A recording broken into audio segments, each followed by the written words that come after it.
Our next lesson is composition. There's a very important rule that professional filmmakers use, and it's called the rule of thirds. You'll see that Terry has drawn a grid over the shot. There's a vertical line going through me and a vertical line going through the camera. There's also a horizontal line going through my eyes and the camera lens and where the camera bag is. Now, why this rule is very important is that you place articles of interest where the lines intersect. My eyes are where the vertical and the horizontal lines intersect, and the camera lens on the other side, also where the camera bag is. Using the rule of thirds, you can place objects in places where your audience is going to be looking, and this will keep your audience interested in your shot. So remember your rule of thirds. The next rule of composition is headspace. You should think of the camera shot as framing the subject. In this framing of the subject, which is me, there is too much headspace.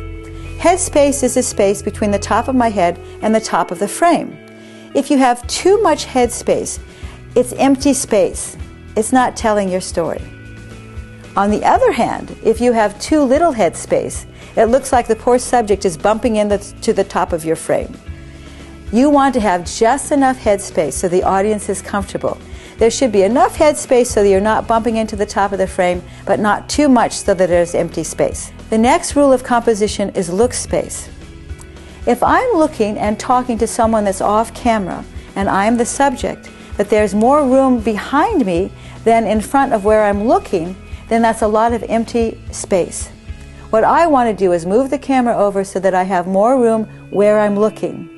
This will give the audience the idea that there's someone just off camera, just outside the frame that I'm talking to, and they'll be looking in this area where they'll actually be able to see my eyes. And eyes are the most important part of what you're filming. So always leave enough look space to see the eyes. The same is true with walk space. If you are going to follow your subject walking, you always want to leave room in front of them, and this is called walk space. The next rule of composition is always to look at the entire frame. In this shot, it looks like a pipe is growing out of the top of my head, even though I'm 6 feet away from the pipe. Always check the entire frame and make sure there's nothing weird in there. The next rule of composition is always to check your frame. In this case, we have a lot of stuff that's very distracting, that's not telling our story. We don't pay attention to the subject if we're looking at a box. So I'm going to get rid of the box, and I'm going to get rid of the papers, and the chair, and then all we have left now is camera cases and tripod bags, which are a part of the story of what I'm telling. As documentary filmmakers, please feel free to clean up the background of your shots so you have nothing distracting. Nothing should distract from the subject and telling your story. Right now you're watching a documentary that Terry made about a teacher at Cleveland High School. At this point, you'll see someone that's being interviewed, and they're giving their answers. And then all of a sudden, we'll hear that person keep talking, but we cut away to a different image. These different images on top of the person talking are called B-roll. B-roll is the footage of what the person is talking about. And you need to get a lot of B-roll. In fact, you can never have too much B-roll. When you're filming B-roll, make sure you hold the camera steady on the subject for at least a count of 6 before you move. You'll see in Terry's documentary some of the things he used for B-roll. So start thinking of what you can use for B-roll. You can use close-ups of the books. You can use a panning shot of the class working. You can use a medium shot of the teacher teaching. You can use a walking shot of the assistant crossing the room. And when you go on field trips, be sure to film everything that people are seeing on the field trip as well as what the students are doing. Remember, the golden rule is you can never have enough B-roll, so film everything. Next, we'll give you some guidelines for interviewing subjects. I am the subject in this case, and we're interviewing me about my computer lab. So I put something in the background that helps to tell our story. In this case, it's a computer. The next thing you want to do is make sure that the subject is comfortable. I'm the subject. I have a cushy chair, and I feel very comfortable in my chair. And I know I'm to look at the person asking the questions.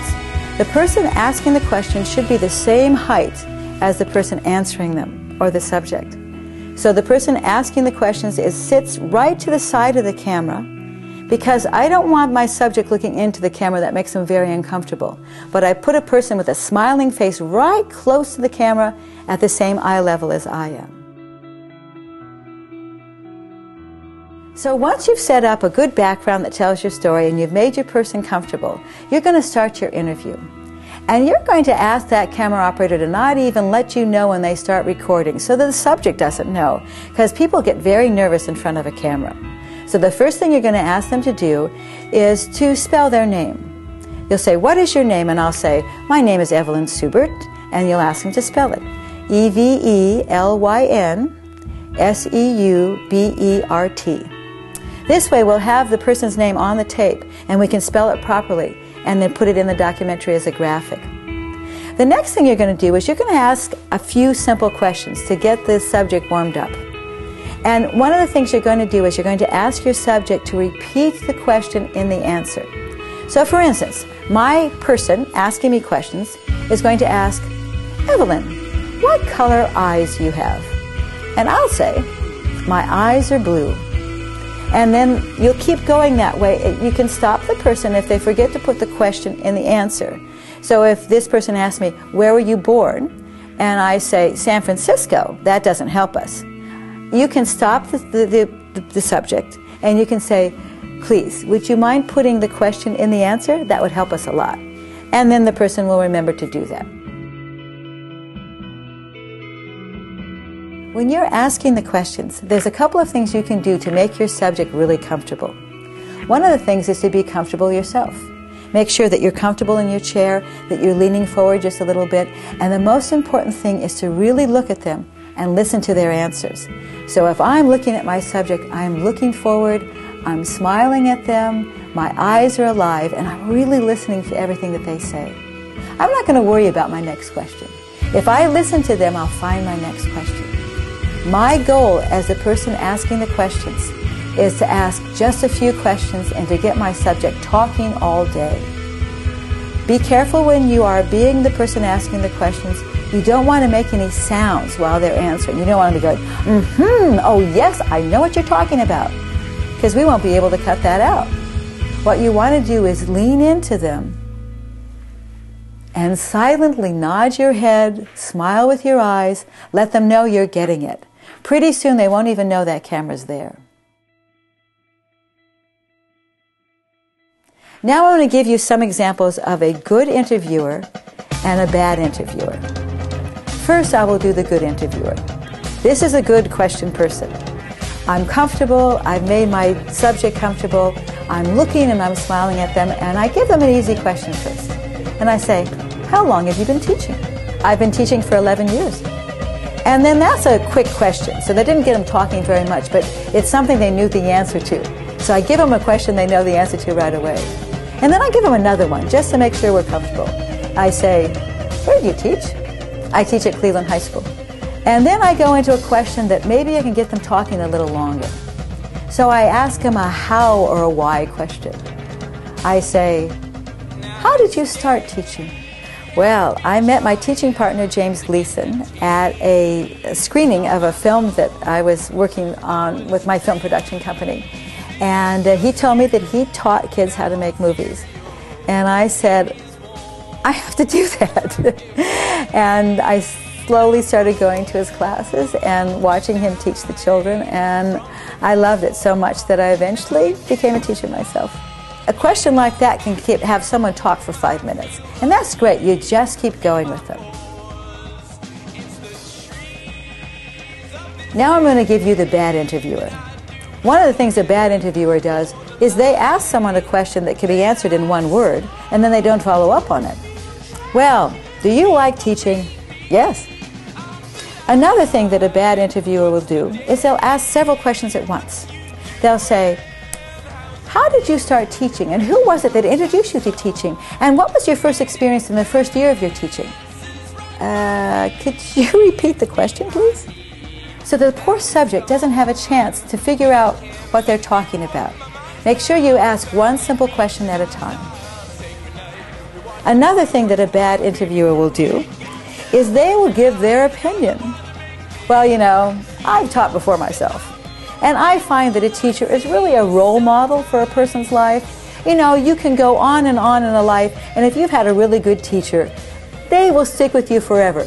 Do you agree with me? Yes. These are just some tips, and once you've done a few interviews, you'll really get the hang of it. Remember that what you're trying to do is to get your person to talk and keep talking. And they'll tell you things that will make your documentary so interesting. They'll tell you things that they think and that they feel and that are funny and that will be interesting to your audience. So we wish you the very best of luck. We'll be watching your footage, Terry and I, and we'll be giving you some tips. And if you have any questions at all, please call us, write us, tell us what your problems are, and we'll be right back to you. Bye for now.